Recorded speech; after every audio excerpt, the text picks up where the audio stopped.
Okay, so this is where we're going to make it really practical. And just fair warning, it might be a little clunky at first, but that doesn't mean you're doing it wrong. If you're not overly charismatic, if you try to appear that way, everybody knows it's fake. And they start to distrust you. There is when you actually ask about their business or a retreat that they went on or the group that they're trying to build, whatever it is, when it's specific about them, now they can actually open up and answer the question, and they get excited about that because now they're beginning to realize, oh, you're not just going to pitch at me. This can actually be a conversation. No. If it's public, they want it to be known. So it's fair game. And this is a little bit different, but I think this is so important for you to understand in establishing rapport, recognizing the problem, whatever it is. If you put people on the defense, if they feel like they have to start defending things, we are losing it. Hi everyone, welcome to another episode of Sippin Matcha and helping you make more sales, where in about the time that it takes you to enjoy your matcha or beverage of choice, our resident sales coach, Brooke Greening, gives you some good advice that will help you make more sales while at the same time valuing your customers. And I know we say it almost every episode. I don't think I said it this time, but Brooke is also my wife, which is especially important because tomorrow is our 19th anniversary. Yes, we have been married for 19 years. I don't remember what life was like before you. Yes, I'm sure it was much less stressful for you. I don't, no. It's been great. We had no idea. That's every marriage and that you have no idea what God is going to bring you, but we've lived in multiple states. We've added 3 kids to the mix. We've planted 3 churches. It's been a lot of fun, and we're on this adventure together, so it's always fun. We've been talking, Brooke, about... I love you, Dr. Greenie. Oh, thank you. I love you too. So, we've been talking about establishing rapport, and obviously I must have established enough rapport to get you to agree to marry me. But we talked about on sales calls how rapport is not the same as just being nice, and that last episode we looked at 4 or so ways that it can actually go off the rails. So today we're going to kind of give you the positive instruction and something that you can use on your next sales call. Yes, absolutely. And I want to make sure that you guys hear me on this because it's so important. When we talk about being able to establish rapport, you don't have to be more charismatic. You don't have to be more outgoing. You don't have to be better at small talk. We just need to be more intentional. We need a better starting point. Yeah, that's encouraged because we have a good laugh every once in a while about how different our personalities are. In our cadences. That's right. Our pace of speech, all the things that come out when you're evaluating your podcast episodes. But it's encouraging because I'm not you and I'm never going to be you. And if I tried to be you, people would just be like, that's a little awkward. No, 100%. When you try to be someone you're not, you can absolutely tell. So we're helping you today to be able to establish rapport in a way that feels comfortable for you. We're going to give you the guardrails and then you can be able to build it the way that you want. But no, you can't. If you're not overly charismatic, if you try to appear that way, everybody knows it's fake. And then they start to distrust you. Right. So rather than personality change, you've got a pretty simple framework, 3 basic steps that people can do to think about how they can establish rapport that avoids those pitfalls that we talked about last time, but actually builds genuine connection and relevance to people's business quickly. So what's the first part of that? What's the first step? Yeah. So you want to be able to start with something specific. And so you can say, I saw, I noticed, you mentioned. You need to be specific. Yeah, and so what that means, and you've hinted at this before, but is that you've actually done some homework, right? That you've actually checked someone out before a sales call. Yeah. So we're not saying that you're doing this for hours. We're just saying you want to be able to see what's going on if they're on LinkedIn, their website, maybe in regards to what they put on their intake form, if you have an intake form. We're looking for one thing so that we can just ask an intelligent question about their business. Yeah, and I know there's even tools, and we're not going to get into all of that. Just on a training that we did recently, somebody shared like they use an AI tool or different things. Like there's lots of things that can actually make this a pretty simple, straightforward process. So that's the first thing, is to do a little bit of homework and find something specific. Where do we go from there? Then you make it relevant to why you're on the call. So if you're saying, hey, I see that you've been hiring a lot recently, or I noticed you were working with early stage teams, or you mentioned you were trying to grow your sales, we are going to connect it to why we're actually on the call. That's how we're making that connection and relevance to their business quickly. So specific, and then specifically like how it's relevant to the call that we're on. Yeah. And so you tend to talk to customers about sales and marketing. So you gravitate towards things that are relevant to those areas. If someone was an accountant, or if someone was a lawyer, or any number of other kind of service-based businesses, they would naturally gravitate towards things that are relevant to what they do. Yeah. And so say if an accountant came to me and they were saying, or someone that was involved in taxes came to me and they said, hey, Brooke, I need help. I need help in my sales conversations to continue to grow our business. Then one thing that I would be doing is, if we know that it's tax season, one question could just be like, hey, I know we're just right in the middle of tax season. What is one of the most stressful things that you face during that time?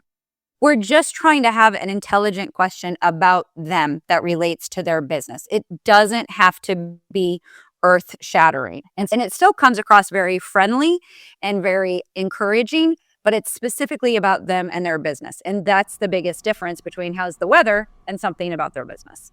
All right. So we find something specific, we make it relevant, and then what do we do? Then we ask a real question. So the example I just gave you, we're not necessarily saying, tell me about your business, but we're trying to ask a real question. So you can say, hey, I saw that you've been focusing on what's been working well there? What's been more challenging? I noticed you've been trying to grow your team. What's been the hardest part of that lately? You mentioned you wanted more consistent sales. What's feeling the most frustrating about that right now?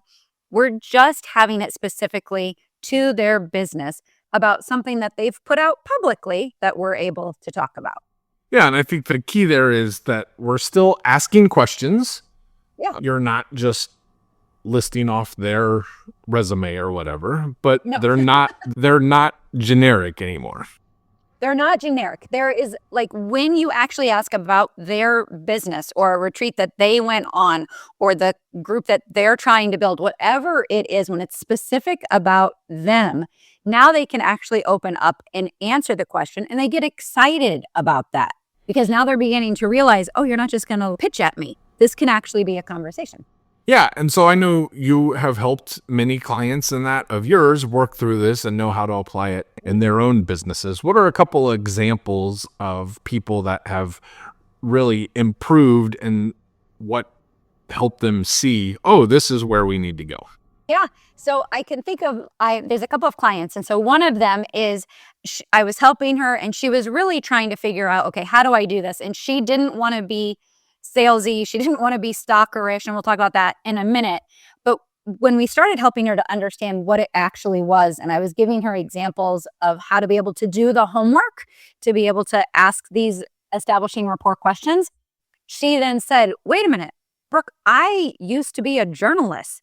This is my homework. This is what I would have to do every time. I would never go and do an interview without doing my homework. She's like, I get it. I never want to go into a sales conversation without doing my homework. And then from there, she just took off because one of the things I enjoy most about being able to help people in their sales training is they already have a lot of skills, but they didn't know necessarily how to implement them in sales conversations. And so this was one of those examples where she knew how to do that in journalism. And then we just had to change it for it to be appropriate to sales. And once she figured that out, it was so much easier for her.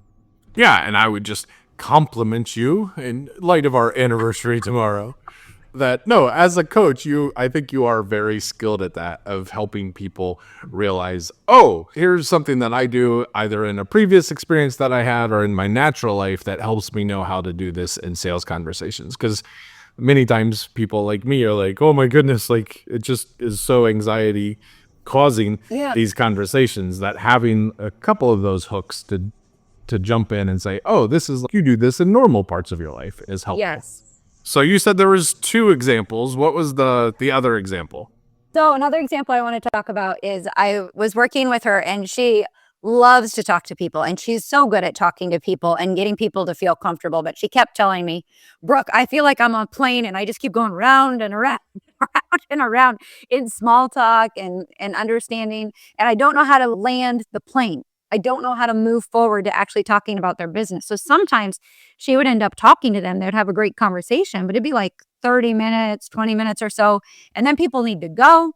They need to be able to move on. And then she really felt like I didn't actually get to understand what they needed or actually talk about what we could do to help.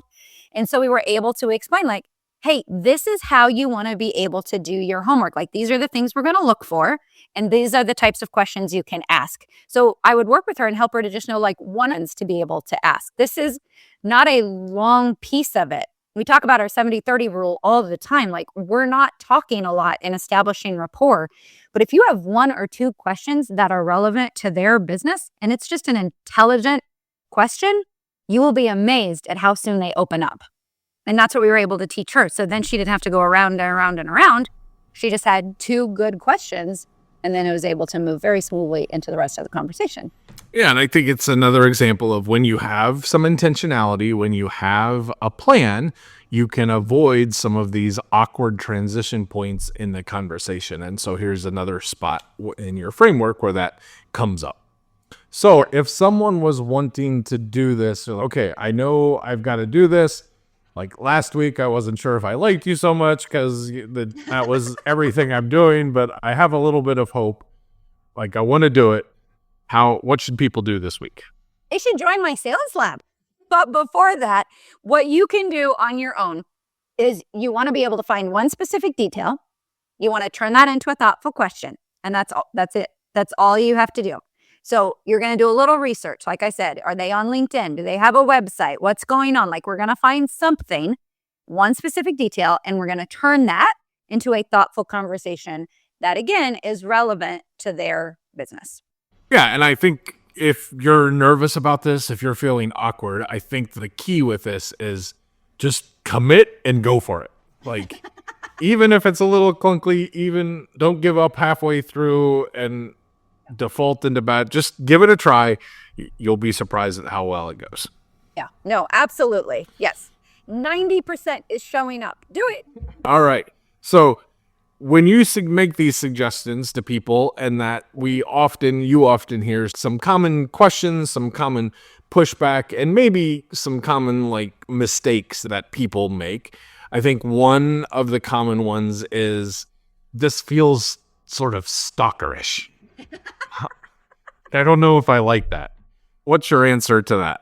Well, let's not stalk people. But if it's public, it's fair game. And I don't mean that in like a manipulative way. But if someone has put something on their website or in social media, that's fair game. And for us who do a lot of content creation and development and all of that, we really appreciate if someone's actually looked at it and has a question about it. And so we may think, oh, is that stalkerish? No. If it's public, they want it to be known. So it's fair game. If you're sneaking through and trying to figure things out on the back end, then yeah, that's going to feel weird. Yeah, I don't think anyone's ever told you, hey, I heard or I saw this on your podcast, and you weren't anything by like, oh, fantastic. Like, people are actually listening. Like, it's good to do that. So another one. Like stalker. Right. Another one for those of us, maybe like me, who aren't as confident, and we think, what if I mess up? Because probably will. What advice, what encouragement would you give us?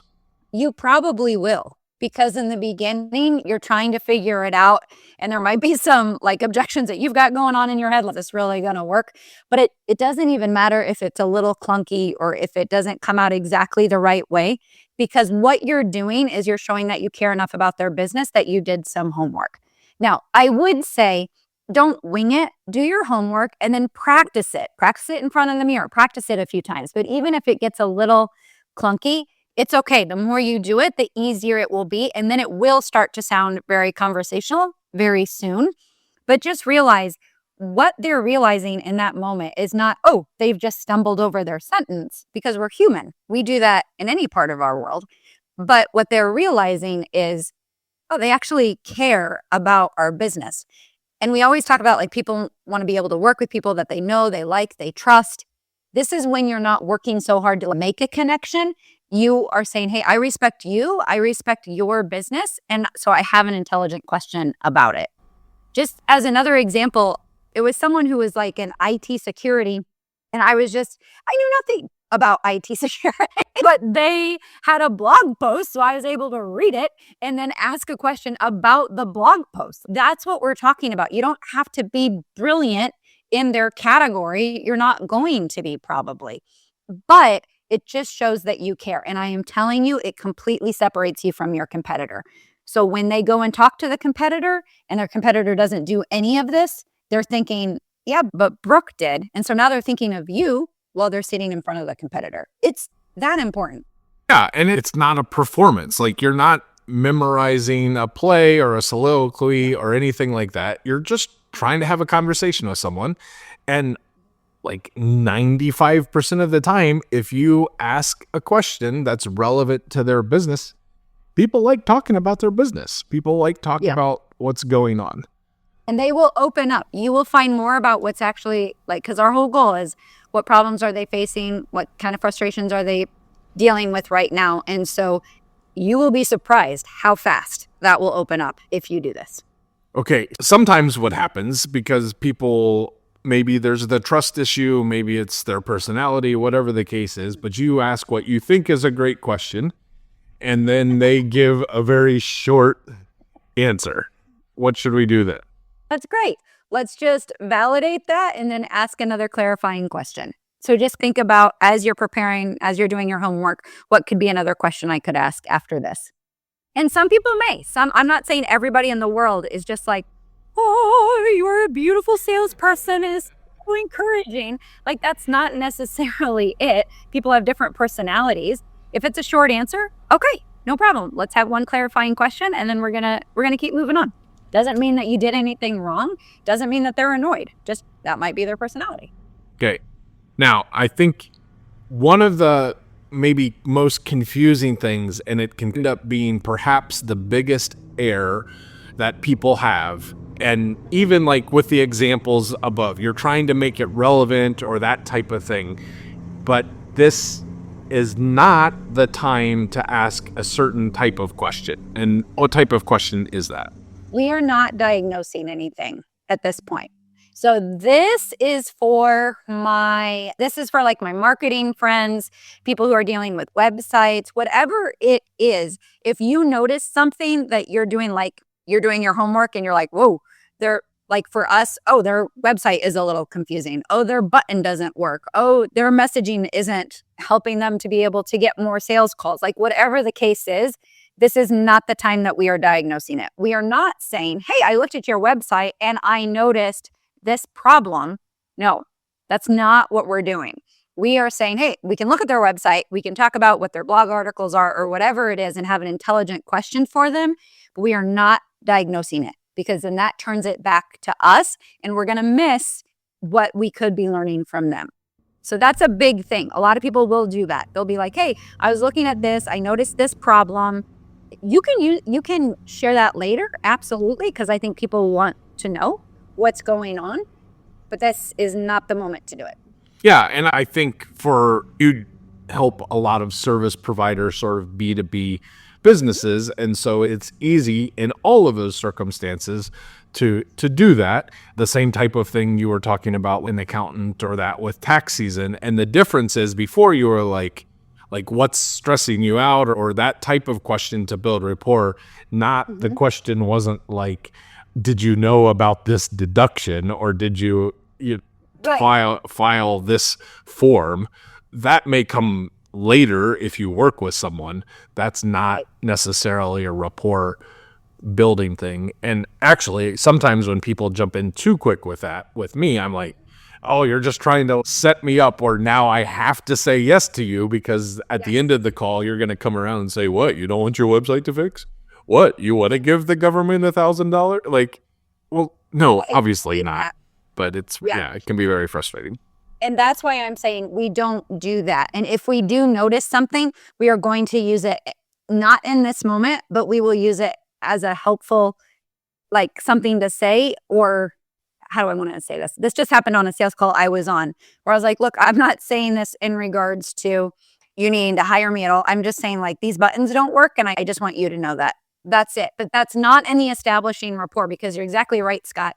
People will find things that are wrong so that then they can build their case as to why someone should work with you or has to work with you. And this is a little bit different, but I think this is so important for you to understand. And establishing rapport, recognizing the problem, whatever it is, if you put people on the defense, if they feel like they have to start defending things, we are losing it. We are sabotaging our cult. We are not serving them anymore. We are going into that manipulation realm, and that's not what we're wanting to do. And so we don't do that. Don't diagnose problems in the very beginning of the conversation, because it puts them on the defense, and that's not going to help you, and it's not serving them. All right, so we're wrapping up our establishing rapport, and obviously this is located within your service framework, service sales framework. I'm understanding, like, rapport is not just a warm-up. Help us understand, how does rapport fit into the broader sales conversation? Why does it help you with some of the other parts? Yeah. So it starts to make everything else in the conversation work. So when we were setting expectations, we were helping to build that trust. When we're establishing rapport in a meaningful way that builds connection, relevancy to their business quickly, it allows them to continue to keep trusting us. We're beginning to start to understand some of the frustrations they're facing, because those are what some of our questions are just going to reveal naturally. And so if we don't do this, our conversations are going to be shallow. And then everything's going to get harder from here on out, because our next piece is we want to be able to recognize the problem. And we won't be able to do that, excuse me, if this piece is shallow. So it doesn't have to take a long time. You don't have to do a crazy amount of homework, but this needs to be able to connect with them quickly and be relevant to their business. Otherwise, we're not going to be able to move forward very well. And we're just going to land on surface level questions and a surface level conversation. And that is not what drives and motivates people to buy. Great. I think that helps and sets the stage for the future. I know you like giving us some questions to think about. What would your question be? What should people be thinking, asking themselves to see if they're actually establishing rapport in this way? Yeah. So I want you to think in your first 5 minutes of your sales conversation, I want you to ask yourself, did you learn something specific and meaningful about the person you were talking with, about your potential client? Or were you just having a nice chit chat? If it's just a nice chit chat and you didn't actually learn something specific and meaningful to that person, then we didn't establish rapport the way that we could. And that can start to build resistance as we continue to move forward in the conversation.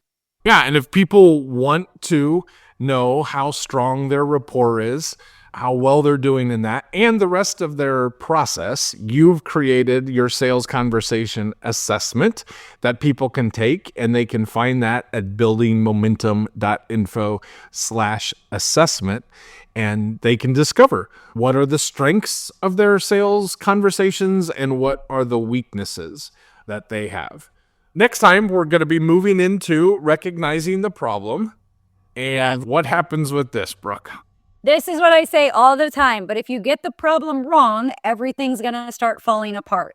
But if you get the problem right, it makes it so much easier. And so we're going to start talking about how are we able to recognize those problems that are driving and motivating our customers to want to work with us and wanting to buy. Can't wait to do it. It's one of my favorite sessions. I know that you've said that each of these parts are critical, are important in that. And, you set expectations. And if you don't do that, you're off the rails. But really, this idea of recognizing the problem is really, if you get that wrong, you're gonna be in trouble. So come on back next time and we'll jump into recognizing the problem. As always, we'd invite you to like, to subscribe, to comment, to share it with other people, to leave a review on your podcast platform of choice.